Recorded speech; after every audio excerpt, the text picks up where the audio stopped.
Hello. First tonight, the police force accusing Peterborough City Council of passing the buck when it comes to dealing with vulnerable families. The council promised back in 2016 that they would bring an end to the practice of housing homeless families in hotels. But it's come to light that 4 such families were recently sent to a Travelodge in Doncaster, where South Yorkshire police were then called out repeatedly to deal with disturbances. Mosimi Bakshi reports. This is a story that begins in Peterborough, a city with a significant homeless problem, a city that needs more temporary accommodation.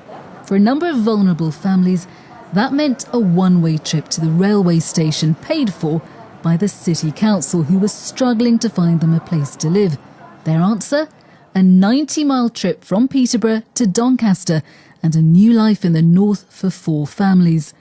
But when their arrival at Travelodge coincided with a rise in troublesome incidents in the local area, the police were called in, the families sent back. Doncaster's Crime Commissioner accusing Peterborough City Council of not thinking through the plan. Well, they have apologised for not notifying the authorities in South Yorkshire, so that's fine, that's very good. But I think the assumption that you've got families who are clearly very vulnerable, that they would have no impact on your local services at all, I think that's a touch naive, so I hope that at least this City Council will have learnt something from this. The council didn't want to speak to us, but agreed that they could have worked closer with the council in Doncaster. We did not anticipate any support from authorities was needed. If we had any concerns, we would have raised them. The pressure to provide help to vulnerable people affects all councils. In Luton, private residents in these flats had their tenancies ended when homeless families were moved in by the London Borough of Barnet. And when Peterborough City Council evicted an entire road in Parnwell to make way for the city's homeless, angry protests followed.